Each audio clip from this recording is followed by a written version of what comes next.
Siapa sih yang nggak kenal Aqua? Merek ini kan udah kayak, ya bagian dari hidup kita sehari-hari. Tapi belakangan ini lagi rame-rame soal sesuatu yang paling mendasar dari merek ini. Airnya tuh sebenarnya datang dari mana sih? Oke, kita bakal bedah tuntas soal ini. Kebaikan alam, kebaikan hidup. Pasti inget dong sama slogan ikonik ini? Slogan ini, ditambah gambar gunung yang sejuk di setiap botol dan iklannya, wah itu sukses banget ngebangun citra kalau airnya tuh murni langsung dari mata air pegunungan. Gambaran yang kuat banget kan? Tapi gimana ceritanya kalau alam yang dimaksud itu letaknya ratusan meter di bawah tanah?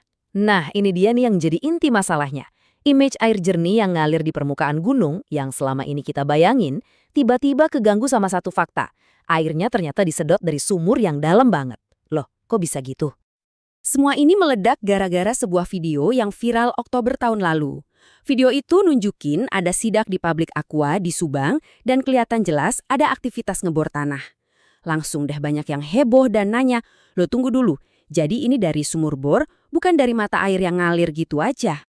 Oke, biar kita paham penjelasan dari perusahaannya, kita harus kenalan dulu sama istilah ini. Aquifer. Ini penting banget. Jadi, ini bukan sekedar sumur biasa ya. Coba deh bayangin ada danau air raksasa, tapi di bawah tanah. Airnya itu kesimpan di antara lapisan-lapisan batu. Nah, lapisan batu ini jadi filter alami sekaligus pelindung dari polusi di permukaan. Jadi, poin utamanya gini, air dari sumur bor ini tuh bukan air tanah dangkal biasa. Prosesnya itu panjang banget. Jadi gini ceritanya, air hujan yang turun di puncak gunung itu butuh waktu bertahun-tahun buat meresap ke bawah. Selama perjalanan itu, airnya disaring sama berbagai lapisan batu, jadi makin murni, sampai akhirnya ngumpul di aquifer yang dalam banget dan aman. Jadi, ya secara teknis, air ini memang bagian dari ekosistem pegunungan. Nah, ini dia penjelasan resmi dari Aqua. Mereka bilang sumbernya itu akuifer dalam, antara 60–140 meter di bawah tanah. Dalam banget kan? Dan akuifer ini, kata mereka, adalah bagian dari sistem hidrogeologi pegunungan yang terlindungi. Jadi, pakai sumur bor itu udah jadi standar industri buat ngambil air paling murni yang ada di situ. Katanya sih, ini cara terbaik biar airnya tetap steril dan nggak kena kontaminasi. Dan yang penting secara hukum di Indonesia, cara ini sah-sah aja. Oke, jadi penjelasannya masuk akal ya secara ilmiah dan legal di Indonesia. Tapi, coba kita bandingin deh. Gimana kalau kasus kayak gini kejadiannya di Amerika Serikat? Wah, di sana ceritanya beda banget. Aturannya jauh lebih ketat dan spesifik. Nah, ini dia yang menarik banget. Di Amerika, FDA atau Badan Pengawas Obat dan Makanan, mereka itu punya definisi hukum yang super ketat.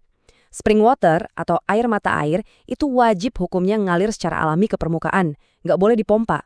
Sementara itu, air yang diambil dari aquifer dalam pakai sumur bor, persis kayak metodenya Aqua, itu masuknya kategori artesian well water.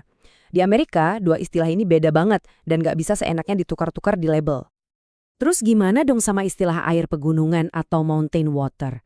Nah, di Amerika, istilah ini dianggap cuma buat marketing aja. Boleh sih dipakai, tapi ada syaratnya. Nggak boleh bikin konsumen salah paham. Kalau konsumen ngerasa ketipu, ngiranya dari mata air padahal dari sumur bor, perusahaannya bisa kena tuntut. Sekarang kita sampai di bagian paling seru dari penelusuran ini. Kita tahu kan, Aqua itu bagian dari perusahaan raksasa, Danone. Nah, Danone ini juga punya merek air mineral lain yang super terkenal di pasar Amerika, namanya Evian. Disinilah kita bakal lihat perbedaannya, dan ini benar-benar membuka mata. Dan ini dia perbandingannya, langsung kelihatan jelas. Di Indonesia, Aqua pakai klaim yang umum banget, 100% murni air mineral pegunungan buat air yang diambil dari sumur bor. Tapi di Amerika, untuk merek Evian, Danone pakai klaim yang super spesifik dan akurat secara hukum, natural spring water. Kenapa? Ya karena sumbernya Evian memang mata air asli di pegunungan Alpen yang ngalir alami ke permukaan. Satu perusahaan yang sama, tapi pendekatannya beda banget kan? Jadi pertanyaannya kan, kok bisa Danone seolah-olah lebih jujur di Amerika? Apa karena mereka lebih baik di sana? Ternyata jawabannya bukan soal niat baik atau buruk. Ini lebih ke soal lingkungan peraturan di masing-masing negara. Yuk kita lihat kenapa aturan mainnya bisa beda. Nah, tabel ini ngejelasin semuanya. Di Amerika, aturannya ketat banget. Salah kasih label sedikit aja, resikonya bisa dituntut ganti rugi jutaan dolar. Makanya, perusahaan harus presisi banget. Di Indonesia, regulasi dari BPOM dan SNI itu lebih luas. Definisi air mineral alami itu bisa dari sumber yang mengalir alami atau dibor dari sumur dalam. Aturan yang lebih longgar inilah yang bikin klaim yang lebih umum dan puitis kayak air mineral pegunungan itu tetap sah secara hukum meskipun ngambilnya pakai sumur bor. Jadi, poin pentingnya adalah Aqua itu nggak melanggar hukum di Indonesia. Label mereka itu udah patuh sama peraturan yang ada di sini. Sama kayak Evian yang patuh sama hukum di Amerika. Ini bukan soal benar atau salah secara hukum, tapi ini soal perusahaan global yang pinter beradaptasi. Mereka akan ngikutin standar transparansi paling minim yang diwajibkan oleh hukum setempat. Di negara yang hukumnya ketat, mereka jadi sangat presisi. Di negara yang hukumnya lebih longgar, ya mereka manfaatin kelonggaran itu. Setelah kita tahu semua ini, kita sampai pada kesimpulan. Ini bukan lagi soal legal atau ilegal, tapi ini soal transparansi dan soal apa sih harapan kita sebagai konsumen. Oke, kita rangkum ya apa aja yang udah kita bahas. Pertama, air aqua itu asalnya memang dari ekosistem pegunungan, tapi dari lapisan akuifer yang dalam dan terlindungi. Kedua, airnya diambil pakai sumur bor modern, dan ini legal di Indonesia. Ketiga, kalau di Amerika, aturannya jauh lebih spesifik, dan cara ini kemungkinan besar harus dilabeli artesian well water, bukan yang lain.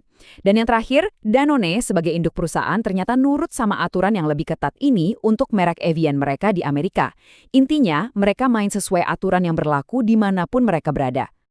Nah, ini pertanyaan terakhir buat kita renungkan sama-sama. Sebagai konsumen, menurut Anda, apakah cukup kalau sebuah merek itu cuma sekedar patuh sama hukum yang ada? Ataukah kita sebenarnya berhak menuntut tingkat kejujuran dan transparansi yang lebih tinggi lagi, lebih dari sekedar standar minimum yang diwajibkan peraturan? Jadi, buat Anda pribadi, apa sih arti sebuah label yang jujur itu?